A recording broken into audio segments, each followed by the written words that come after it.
드로아에서 배로 떠나 사모드라게로 직행하여 이튿날 네아폴리로 가고 거기서 빌립보에 이르니 이는 마게도냐 지방의 첫 성이요 또 로마의 식민지라.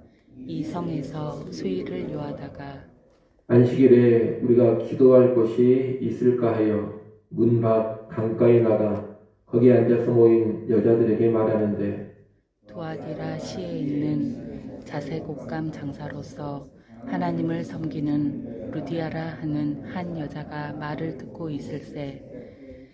주께서 그 마음을 열어 바울의 말을 따르게 하신지라.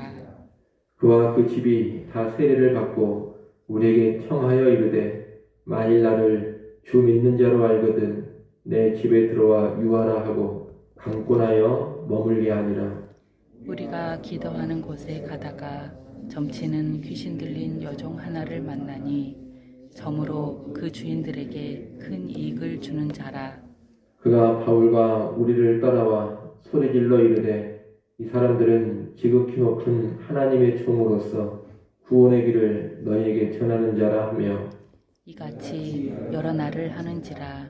바울이 심히 괴로워하여 돌이켜 그 귀신에게 이르되 예수 그리스도의 이름으로 내가 내게 명하노니 그에게서 나오라 하니 귀신이 즉시 나오니라.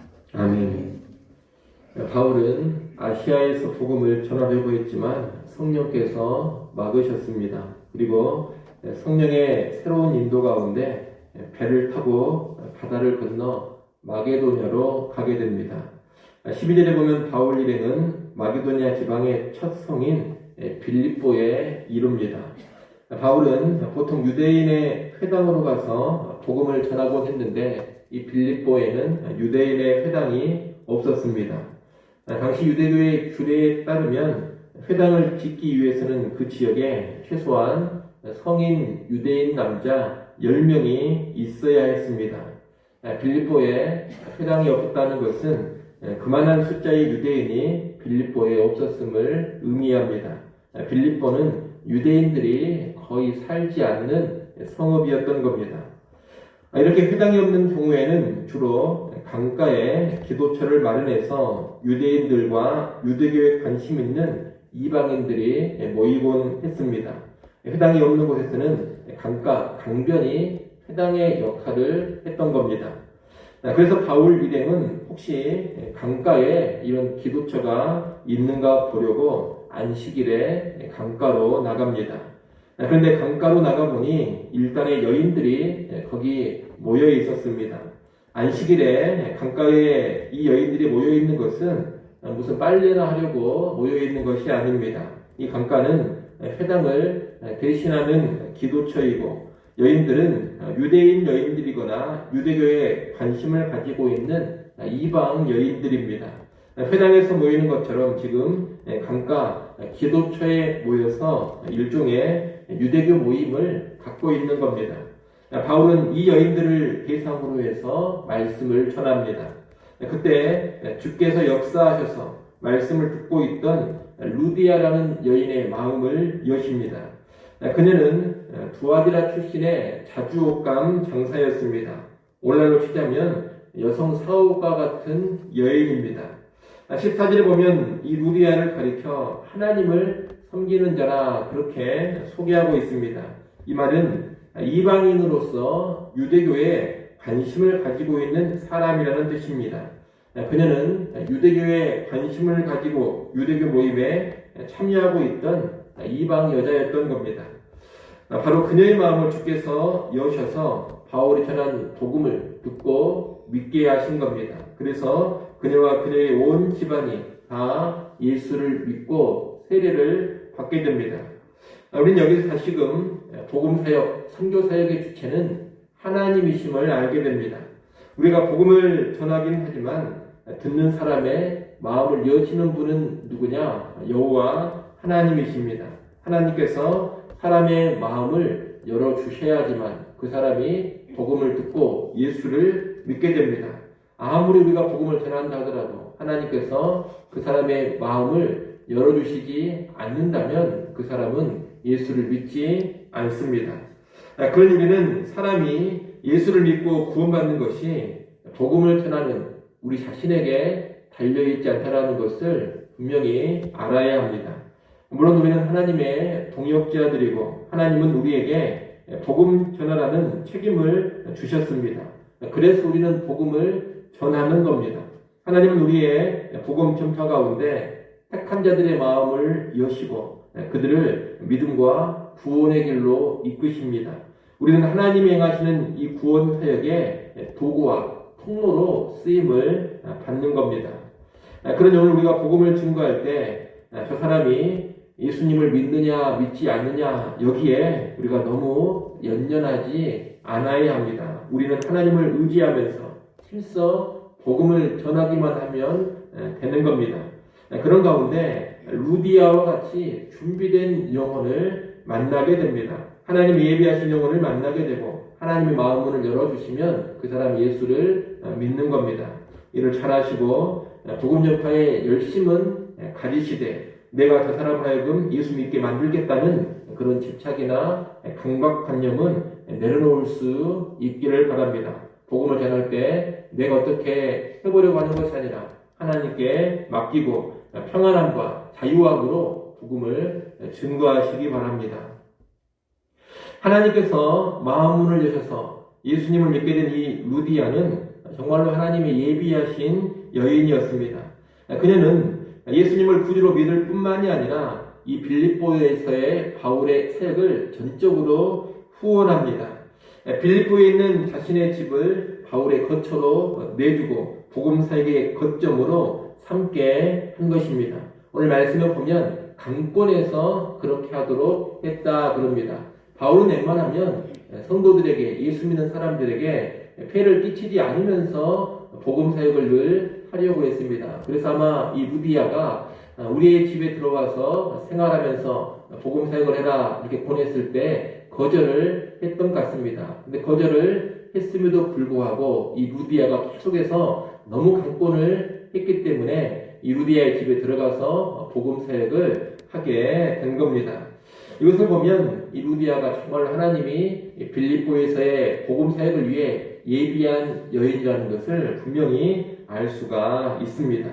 하나님은 이처럼 준비된 영혼을 만나게 하시고 필요하다면 아주 헌신적으로 돕는, 강권적으로 돕는 그런 사람들도 붙여주십니다. 이를 통해서 사역자들의 복음 사역이 효과적으로 이루어져 가게 하시는 겁니다. 오늘날 우리도 주님의 사역을 감당하고자 할 때 필요에 따라 하나님께서 사람들을 보내주시고 사람들을 붙여주실 겁니다. 그렇기 때문에 우리는 주님의 일 앞에서 일할 자원이 있다 없다 이런 것을 굳이 따질 필요는 없겠습니다. 도와주는 사람이 있다 없다 이런 고민에 빠질 필요가 없다는 겁니다. 환경 탓이나 상황 탓을 할 필요가 없습니다. 왜 그렇습니까? 정말 필요하다면 하나님이 얼마든지 붙여주시기 때문입니다. 그러니 우리는 모든 여건 속에서 힘써 순종하며 사역을 감당해 가면 되는 겁니다. 우리가 그런 사역을 감당할 수 있어야 하겠습니다. 하나님만 의지하고 주께서 맡기신 사명을 감당해 간다면 하나님이 적절히 도울 사람 보내주시고 후원할 사람 보내주셔서 주의 일이 이루어져 가게 하실 겁니다. 바울 일행은 이렇게 루디아의 집을 거점으로 해서 복음 사역을 지속하게 되는데 한 번은 기도하러 가다가 귀신 들린 여종을 만나게 됩니다. 이 여종은 귀신 들려 점을 치면서 주인에게 큰 경제적인 이익을 가져다 주는 여인이었습니다. 그런데 이 귀신 들린 여종이 바울 일행을 아주 힘들게 했습니다.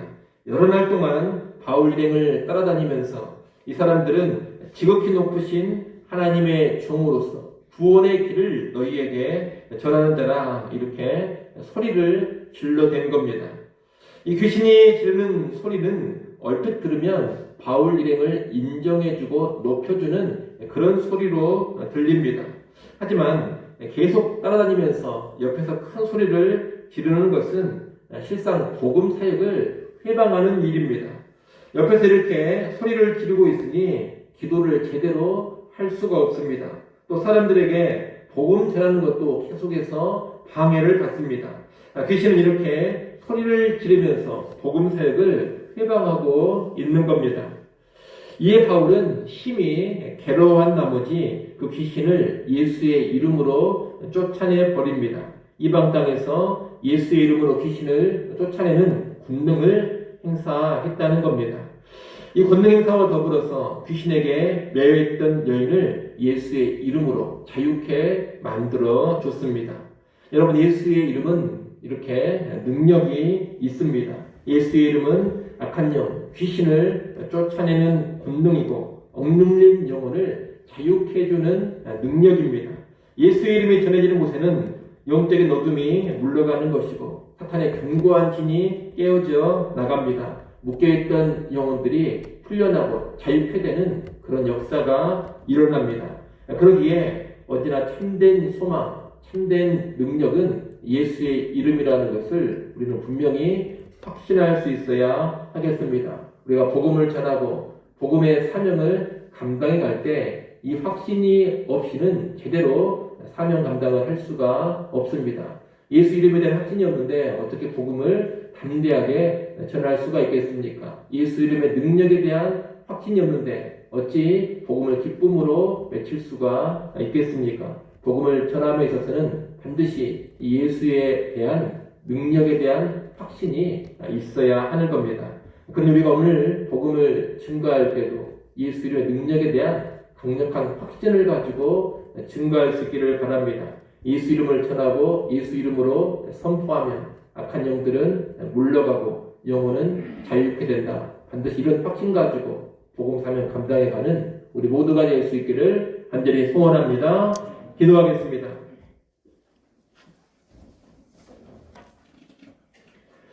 하나님 아버지, 빌립보에서의 바울의 선교 사역을 보았습니다. 복음 사역, 선교 사역의 주체는 언제나 하나님이심을 다시금 우리가 확신케 하여 주시옵소서. 그 하나님의 인도를 받으며 그 하나님을 의지하며 사명 감당하는 주의 백성들 되게 하여 주시옵소서. 또한 예수의 이름은 능력의 이름이요 권능의 이름이요 자유케 하는 이름임을 확신케 하여 주시어서 그 이름을 담대히 선포하고 알리게 하여 주옵소서. 우리 가는 곳곳마다 예수 이름 증거하여서 하나님 나라가 확장되어져가는 귀한 역사를 보게 하여 주옵소서. 하나님, 이 시간 하나님께 나와 또 엎드려 기도합니다. 우리의 기도 소리를 들으시고 하늘의 신령한 은혜를 허락하시며 귀한 역사를 이 땅 가운데 이루어가 주시옵소서. 이 시간 기도를 통하여 모든 성도들의 심령 큰 평안 누리게 하시고 성령으로 충만해지게 하여 주시옵소서. 주일입니다. 우리 모든 성도들 하나님께 나와 기쁨으로 영과 진리로 예배케 하여 주옵소서. 예배의 시간 우리 하나님 임재하사 영광 받으시기를 간절히 바라고 원합니다. 모든 예배의원들 한 사람 한 사람 주의 영으로 충만케 하시고 예배의 시간 주님을 섬기는데 부족함 없게 하여 주시옵소서. 우리 유치부, 유초등부, 중고등부, 청년부 모임에도 은혜로 함께하여 주시어서 교회의 미래, 교회의 다음 세대가 더욱 견고하게 세워져가게 하여 주옵소서. 예수님의 이름으로 기도드리옵나이다. 아멘.